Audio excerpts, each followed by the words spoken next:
प्रेत बाधा जन्य विविध स्वप्न तथा उनका प्रायश्चित विधान।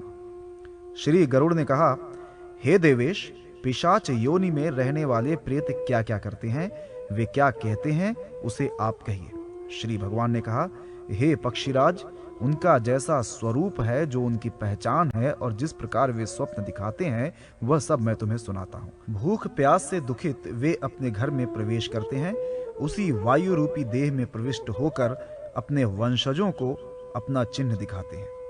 प्रेत अपने पुत्र, अपनी स्त्री तथा अपने बंधु बांधवों के पास जाता है और अश्व, हाथी, बैल अथवा मनुष्य का विकृत रूप धारण करके वह स्वप्न में दिखाई देता है। जो व्यक्ति सोकर उठने पर अपने को शैया पर विपरीत स्थिति में देखता है, वह अवस्थित प्रेत योनि के कारण हुई है, ऐसा मानना चाहिए। यदि स्वप्न में अपने आप को जंजीर में बंधा हुआ देखे और मरा हुआ पूर्वज निंदनीय वेश में दिखाई दे, खाते हुए व्यक्ति का अन्न लेकर भाग जाए और प्यास से पीड़ित वह अपना या पराये का जलपान कर ले, तो उसे पिशाच योनि में गया हुआ माने।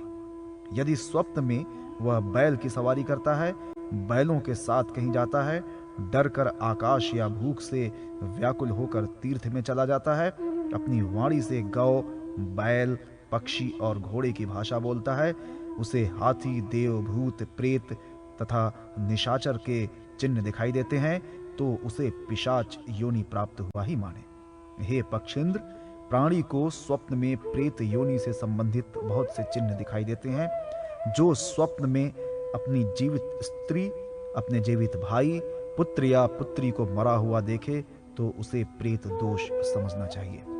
प्रेत दोष से ही व्यक्ति स्वप्न में भूख प्यास से व्यथित होकर दूसरे से याचना करता है तथा तीर्थ में जाकर पिंडदान करता है। यदि स्वप्न में घर से निकलते हुए पुत्र, पिता, भ्राता, पति तथा पशु दिखाई दे, तो ऐसा प्रेत दोष से दिखाई देता है। हे द्विराज, स्वप्न में ऐसे चिन्ह दिखाई देने पर प्रायश्चित करने का विधान बताया गया है। घर या तीर्थ में स्नान करके मनुष्य बेल के वृक्ष में जल तर्पण करे तथा वेद पारंगत ब्राह्मण की सम्यक पूजा करके उन्हें काले धान्य का दान दे। तदनंतर यथाशक्ति हवन करके गरुड़ महापुराण का पाठ करे। जो मनुष्य श्रद्धा पूर्वक प्रेत चिन्ह बताने वाले इस अध्याय का पाठ करता है अथवा सुनता है, उसका प्रेत दोष स्वतः ही नष्ट हो जाता है। अल्प मृत्यु के कारण तथा बालकों की अंत्येष्टि क्रिया का निरूपण। श्री गरुड़ ने कहा, हे प्रभु, वेद का यह कथन है कि अकाल में किसी की मृत्यु नहीं होती है, तो फिर राजा या क्षत्रिय ब्राह्मण किस कारण से अकाल मृत्यु को प्राप्त होते हैं? ब्राह्मण ने जैसा पहले कहा था वह असत्य दिखाई देता है। हे भगवान, वेदों में ये कहा गया है कि मनुष्य 100 वर्ष तक जीवित रहता है। इस भारतवर्ष में ब्राह्मण, क्षत्रिय एवं वैश्य वर्ण वाली द्विजातियां शूद्र और मलेच्छ रहते हैं। किस कारण से कलिकाल में या शतायु नहीं देखे जाते? बालक, धनवान, निर्धन, सुकुमार, मूर्ख, ब्राह्मण, अन्य वर्ण वाले, तपस्वी, योगी, महाज्ञानी, सर्वज्ञानरत, लक्ष्मीवान, धर्मात्मा, अद्वितीय पराक्रमी, जो कोई भी हो प्राप्त करते हैं। इनके गर्भ में आने के कारण ही के पीछे मृत्यु लगी रहती है। इसका कारण क्या है? श्री भगवान ने कहा, हे महाज्ञानी गरुड़, तुम्हें साधुवाद है, तुम मेरे प्रिय भक्त हो, अतः प्राणी की मृत्यु से संबंधित गोपनीय बात को सुनो। हे पक्षीराज कश्यप पुत्र महातेजस्वी गरुड़, विधाता द्वारा निश्चित की गई मृत्यु प्राणी के पास आती है और शीघ्र ही उसे लेकर यहाँ से चली जाती है। प्राचीन काल से ही वेद का यह कथन है कि मनुष्य 100 वर्ष तक जीवित रहता है, किंतु जो व्यक्ति निंदित कर्म करता है वह शीघ्र ही विनष्ट हो जाता है। जो वेदों का ज्ञान न होने के कारण वंश परंपरा के सदाचार का पालन नहीं करता है, वह आलस्यवश कर्म का परित्याग करता है। जो सदैव त्याज्य कर्म को सम्मान देता है, जो जिस किसी के घर में भोजन कर लेता है, जो पर स्त्री में अनुरक्त रहता है, इसी प्रकार के अन्य महादोषों से मनुष्य की आयु क्षीण हो जाती है। श्रद्धाहीन, अपवित्र, नास्तिक, मंगल का परित्याग करने वाले परद्रोही, असत्यवादी ब्राह्मण को मृत्यु अकाल में ही यमलोक ले जाती है। प्रजा की रक्षा न करने वाला, धर्माचरण से हीन, क्रूर, व्यसनी, मूर्ख, वेदानुशासन से पृथक और प्रजा पीड़क क्षत्रिय को यम का शासन प्राप्त होता है। ऐसे दोषी ब्राह्मण एवं क्षत्रिय मृत्यु के वशीभूत हो जाते हैं और यम यातना को प्राप्त करते हैं। जो अपने कर्मों का परित्याग तथा जितने मुख्य आचरण हैं उनका परित्याग करता है और दूसरे के कर्म में निरत रहता है, वह निश्चित ही यमलोक में जाता है।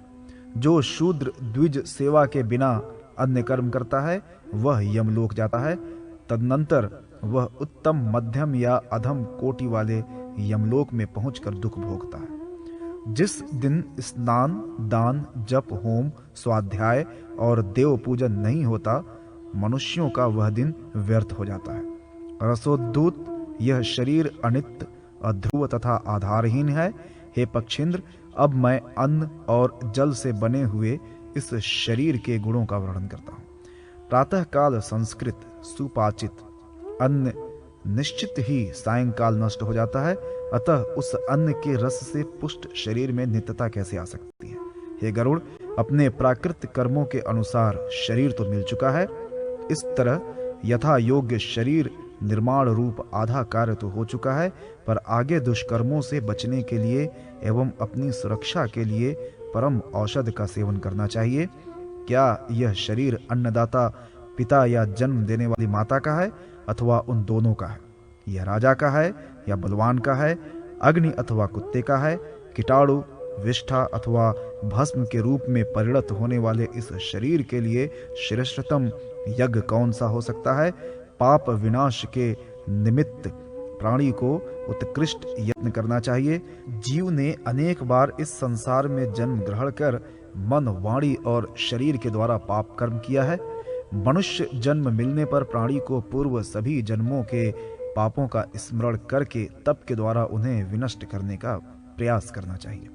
कर्म के अनुसार प्राप्त होने वाले गर्भवास के महान कष्ट को देखकर भी जो मनुष्य पुनः गर्भवास में आता है, अर्थात मानव योनि में ही उससे मुक्ति का प्रयास नहीं करता, वह पातकी अंडजाति योनियों में जहां जहां जाता है वहीं आधियां, व्याधियां, क्लेश और वृद्धावस्था जनित रूप परिवर्तन होते रहते हैं। हे द्विजोत्तम, गर्भवास से निकला हुआ प्राणी अज्ञान रूपी अंधकार से आच्छन्न हो जाता है। बाल्यावस्था में रहने के कारण वह सदसत का कुछ भी ज्ञान नहीं रखता। यवनांधकार से वह अंधा हो जाता है। इस बात को जो देखता है वह मुक्ति का भागी है। प्राणी चाहे बालक हो, चाहे युवा हो अथवा वृद्ध हो, वह जन्म लेने के बाद मृत्यु को अवश्य प्राप्त होता है। धनी, निर्धन, सुकुमार, कुरूप, मूर्ख, विद्वान, ब्राह्मण या अन्य वर्ण वाले जनों की भी यही स्थिति होती है। मनुष्य चाहे तपस्वी, योगी, परम ज्ञानी, दानी, लक्ष्मीवान, धर्मात्मा, अतुलनीय, पराक्रमी कोई भी हो, मृत्यु से नहीं बच सकता है। बिना मनुष्य देह को प्राप्त किए सुख दुख का अनुभव नहीं किया जा सकता है।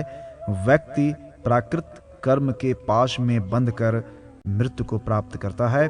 गर्भ से लेकर 5 वर्ष तक मनुष्य के ऊपर पाप का अल्प प्रभाव पड़ता है, किंतु उसके बाद वह यथा योग्य पाप के न्यूनाधिक प्रभाव का भागी होता है।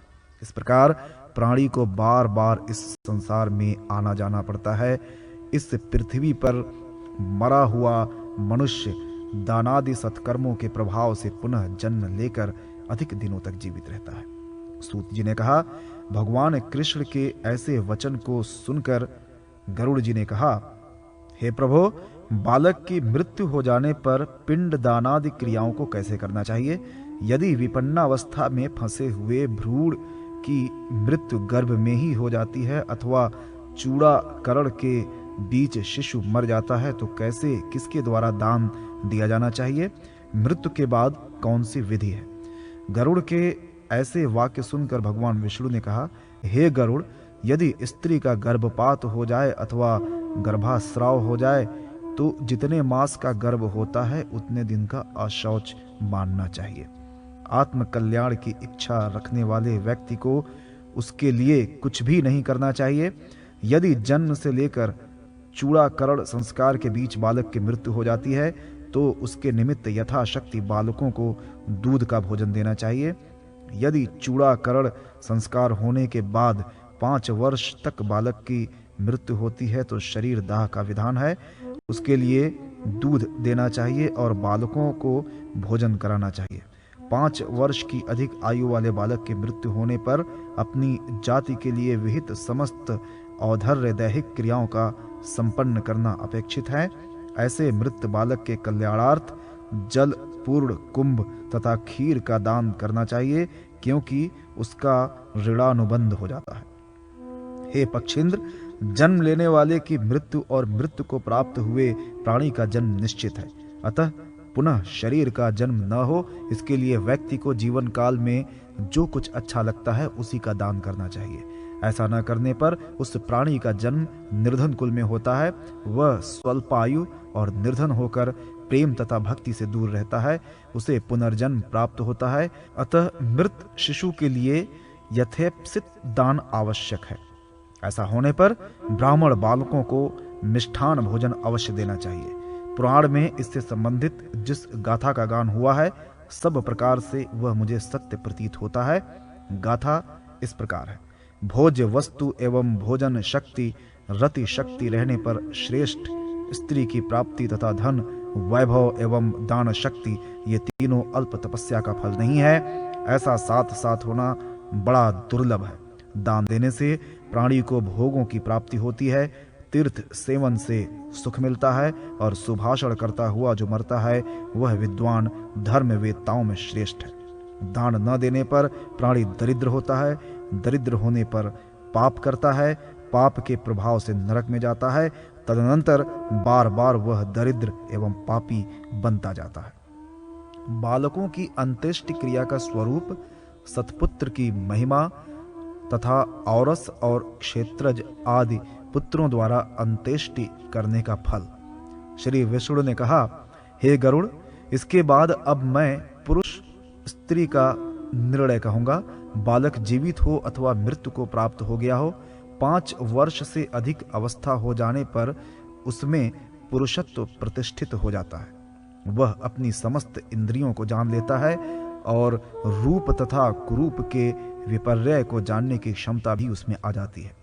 पूर्व जन्मार्जित कर्म फल से प्राणियों का वध और बंधन होता है। पाप ही सभी लोगों को नष्ट करता है। हे पक्षीराज, गर्भ के नष्ट होने पर कोई और दैहिक क्रिया नहीं है। शिशु की मृत्यु होने पर दुग्ध का दान देना चाहिए। शैशव के बाद की अवस्था में बालक की मृत्यु होने पर पायस तथा खीर का दान देना चाहिए। कुमार की अवस्था में मृत्यु होने पर एकादशा, द्वादशा, वृषोत्सर्ग तथा महादान को छोड़कर अन्य सभी और दैहिक कृत्य करने का आदेश दिया गया है। मरे हुए कुमार और बालकों के निमित्त भोजन, वस्त्र और वेष्टन देना चाहिए। बाल, वृद्ध अथवा तरुण के मरने पर घट बंधन करना चाहिए। हे खगश्रेष्ठ, 2 माह कम 2 वर्ष के बालक की मृत्यु होने पर उसको पृथ्वी में गड्ढा खोद कर गाड़ देना चाहिए। इससे अधिक आयु वाले मृत बालक के लिए दाह संस्कार का ही विधान उत्तम है। सभी शास्त्रों में जन्म से लेकर दांत निकलने तक की अवस्था वाले बच्चे को शिशु, चूड़ाकरण संस्कार तक की अवस्था वाले को बालक और उपनयन संस्कार तक की आयु वाले को कुमार कहा जाता है। हे गरुड़, उपनयन संस्कार का विधान न होने के कारण शूद्रादि का अंतिम संस्कार कैसे होना चाहिए, यह संशय है। गर्भाधान से 9 मास तक के काल को छोड़कर 16 मास तक के बच्चे को शिशु, 27 मास तक के अवस्था प्राप्त बच्चे को बालक, 5 वर्ष की आयु वाले को कुमार, 9 वर्ष वाले को पौगंड, 16 वर्ष वाले को किशोर और उसके बाद का यौवन काल है। 5 वर्ष की अल्पायु में मृत कुमार, चाहे उसका व्रत बंध हुआ हो अथवा न हुआ हो, वह पूर्व कथित विधान के अनुसार 10 पिंड कृत्य की कामना करता है। स्वल्प कर्म, स्वल्प प्रसंग, स्वल्प विषय बंधन, स्वल्प शरीर और स्वल्प वस्त्र के कारण प्राणी स्वल्प क्रिया की इच्छा करता है। जीव जब तक वृद्धि की ओर बढ़ रहा हो, जब तक वह सांसारिक विषय वासनाओं से घिरा हो, तब तक उसे अपने उस मृत परिजन को वे सभी भोज्य पदार्थ और अनावश्यक वस्तुएं देनी चाहिए जो उसके लिए उपजीव्य और इच्छित थीं। हे खगेश, चाहे बालक हो या वृद्ध हो अथवा युवा हो, सभी प्राणी घट की इच्छा करते हैं। सर्वत्रगामी देही जीवात्मा सदैव सुख दुख का अनुभव करता है। जिस प्रकार सांप अपनी पुरानी केचुल का परित्याग कर देता है, उसी प्रकार जीव अपने पुराने शरीर का परित्याग कर अंगुष्ठ मात्र परिमाण वाला होकर तथा वायुभूत हो भूख से पीड़ित हो जाता है। अतः बालक की भी मृत्यु होने पर निश्चित ही दान देना चाहिए। जन्म से लेकर 5 वर्ष तक की अवधि में मरा हुआ प्राणी दान में दिए गए असंस्कृत भोजन का उपभोग करता है। यदि 5 वर्ष से अधिक आयु वाले बालक की मृत्यु हो जाती है तो वृषोत्सर्ग और सपिंडीकरण को छोड़कर द्वादशाह के आने पर षोडश श्राद्ध करना चाहिए। उस दिन यथाक्रम पायस खीर से बने पिंड का दान देना चाहिए। यह पिंड दान गुड़ से भी किया जा सकता है। उसी दिन सान्नोदक कुंभ और पद दान देना चाहिए। ब्राह्मण को भोजन कराना चाहिए और यथाशक्ति महादानादि भी करने चाहिए। पक्षी श्रेष्ठ दीप दानादि जो कुछ शेष कर्म हैं उन्हें 5 वर्ष से अधिक आयु वाले कुमार की मृत्यु होने पर करना चाहिए। हे पक्षीराज, व्रत बंध यज्ञोपवीत होने से पहले जिसका मरण हुआ हो उसकी संतृप्ति के लिए पूर्वोक्त कर्म करना चाहिए। यदि मनुष्य के द्वारा सारी क्रिया नहीं की जाती है तो वह जीव पिशाच हो जाता है। व्रतबंध के पूर्व मृत बालक के लिए पूर्वोक्त सब कर्म करना चाहिए।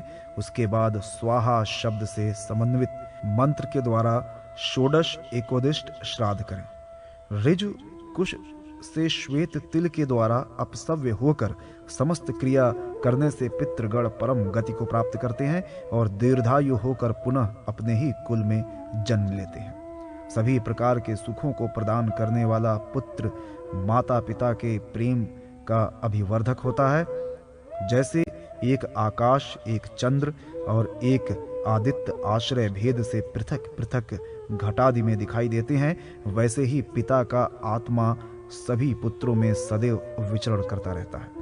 जिसकी जो प्रकृति शुक्र शोणित संगम से पूर्व होती है वही पुत्रों में आकर सन्निहित हो जाती है, वैसे ही वे अपने जीवन में कर्म करते हैं। किसी का पुत्र पिता का रूप लेकर उत्पन्न होता है। पिता की अपेक्षा कोई अत्यधिक रूपवान, गुणवान तथा दान परायण होता है। इस संसार में कोई भी प्राणी एक समान न हुआ है और न होगा। अंधे से अंधा, गूंगे से गूंगा, बहरे से बहरा तथा विद्वान से विद्वान जन्म नहीं लेता। इस सृष्टि में कहीं भी अनुरूपता दिखाई नहीं देती है। गरुड़ ने कहा, औरस और क्षेत्रज आदि 10 प्रकार के पुत्र माने गए हैं। जो संग्रहित कहीं से प्राप्त तथा दासी से उत्पन्न हुआ है उससे मनुष्य को क्या लाभ प्राप्त हो सकता है। मृत्यु के वश में गए हुए प्राणी को उस पुत्र से कौन सी गति प्राप्त होती है। जिस व्यक्ति के न पुत्री है, न पुत्र, न दौहित्र, लड़की का पुत्र नाती है, उसका श्राद्ध किसके द्वारा किस विधि से होना चाहिए। श्री भगवान ने कहा, हे गरुड़, पुत्र के मुख को देखकर मनुष्य पितृ ऋण से मुक्त हो जाता है। पौत्र को देखने से मनुष्य को तीनों ऋण से मुक्ति मिल जाती है। पुत्र, पौत्र तथा प्रपौत्रों के होने से व्यक्ति को अनंत लोक और स्वर्ग की प्राप्ति होती है। जो क्षेत्रज पुत्र है वे पिता को मात्र लौकिक सुख प्रदान करने में समर्थ होते हैं। औरस पुत्र को विधिवत पार्वण श्राद्ध करना चाहिए। अन्य पुत्र एकोदिष्ट श्राद्ध करते हैं, पार्वण नहीं। ब्राह्म विवाह के नियमों से विवाहित स्त्री के गर्भ से उत्पन्न हुआ पुत्र पिता को स्वर्ग ले जाता है। संग्रहित पुत्र प्राणी को अधोगति में ले जाता है। यदि वह सांवत्सरिक श्राद्ध करता है तो उससे पिता को नरक की प्राप्ति होती है।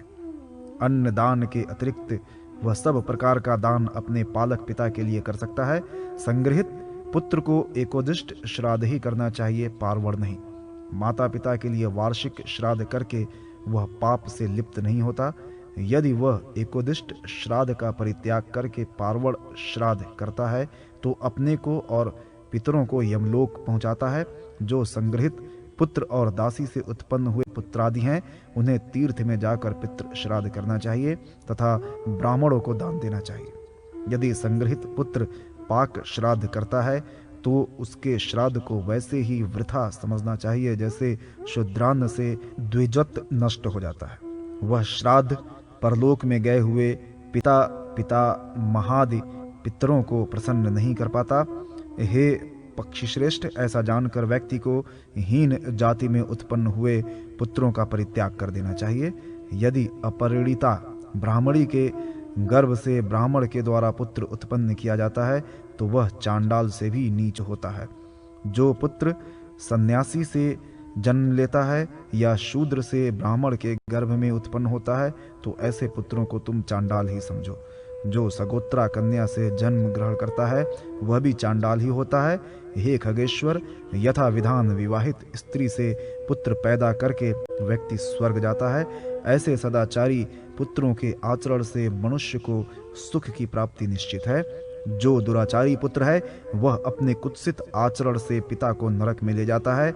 हीन जाति से उत्पन्न हुआ सदाचारी पुत्र अपने माता पिता को सुख प्रदान करता है। जो मनुष्य कली काल के पाप से निर्मुक्त है, सिद्ध जनों से पूजित है, लोक देव की अप्सराओं के द्वारा सम्मान में डुलाए जा रहे चंवर और पहनाई गई माला से सुशोभित है, वह अकेले ही 100 पितरों तथा नरक में गए हुए बंधु बांधवों, पुत्र पौत्रों तथा प्रपौत्रों का उद्धार कर देता है।